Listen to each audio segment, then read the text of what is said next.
Do you guys like pastrami sandwiches? Those tomatoes are grown from my garden. Hey, did you guys know that there's a super thanks on the bottom bar where you can hit like and share or download or dislike if you want?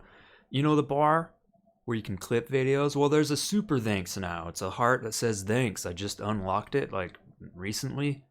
So I'm not telling you to do it, but if you do, thanks. Alright, let's get into this. God of War Ragnarok. Myths of Midgard. Let's check it out.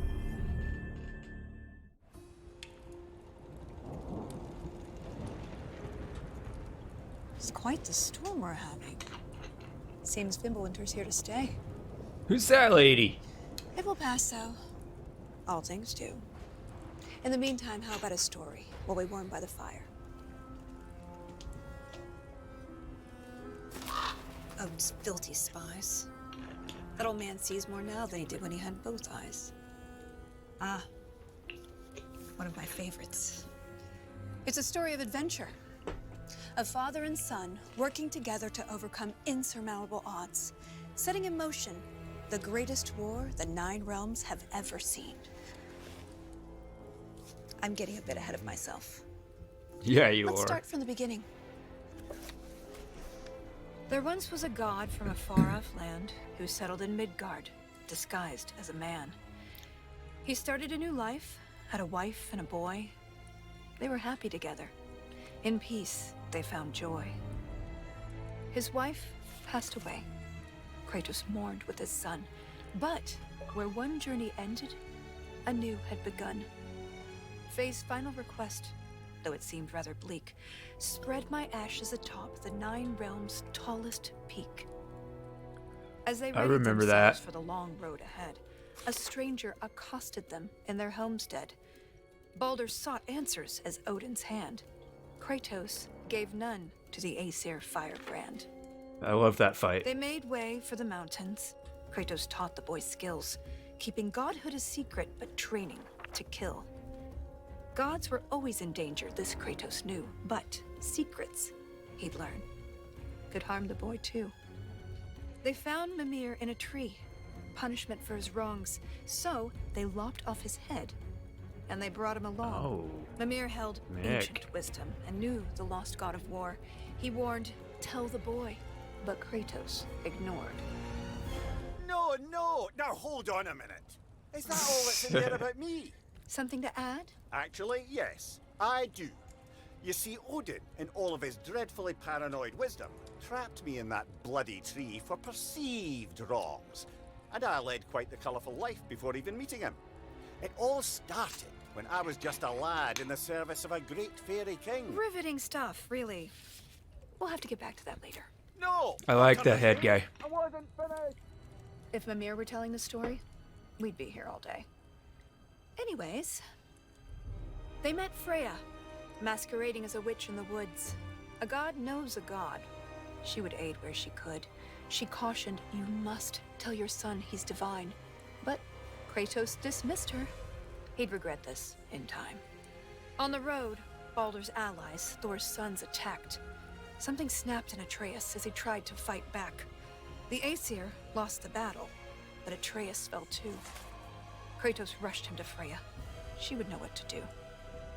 Freya was disheartened with the father's neglect, but with the heart of Hell's troll, she could save his son yet. Kratos thundered through Helheim and slew the great troll. He had captured its heart, but in his, burned a hole. He returned with his offering. Freya cast a keen spell, and Atreus was healed, though not all was well. Kratos sat with his son, and for once he was true, revealing he was a god. And Atreus was too. Delighted at first, it seemed all would go smoothly. Then arrogance followed and bent Atreus toward cruelty.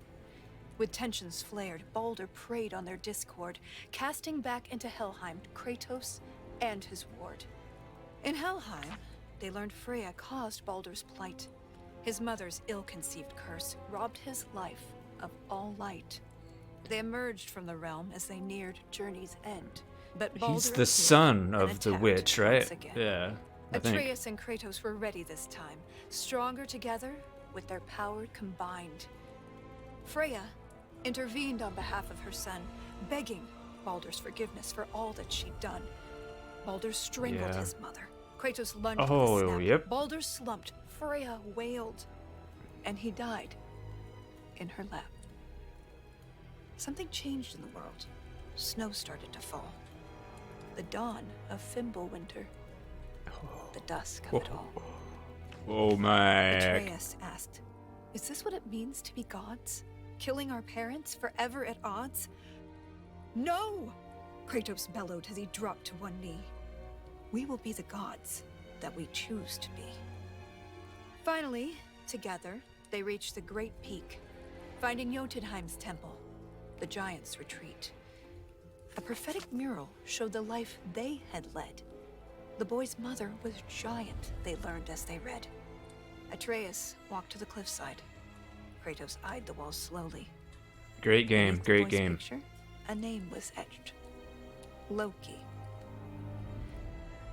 They scattered her ashes and watched as they lifted. Over rolling red hills, the wind danced, and it drifted. Standing side by side, feeling hopeful and new, the boy was at peace. And the father was too. Some With rhythm, their some promise rhymes fulfilled, in this they returned story. to their home. They Poetic. trained day after day, lest they'd reap what they'd sown. Atreus grew restless. Wary, Kratos remained. Ragnarok loomed as the great winter waned. Don't tell me you're thinking of stopping here. Things were just getting good. Well, I suppose we could go on a bit longer. An excellent idea. This is the most dramatic part. Oh. On second thought, perhaps we'd better cut it short. It seems that we're out of time.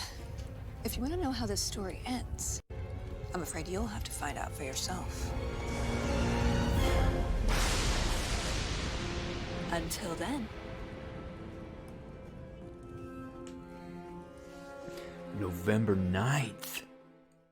Hell yeah. Well, that was a nice little story. Kind of gives you a rundown of what happened in the first, well, not the first God of War, you know, the previous God of War 4. So yeah, Ragnarok, November 9th. Definitely gonna play it. And I'm sure you are too, if you're a fan. But, yeah, I'm stoked, dude. Stoked. Thanks for watching if you did, and peace out.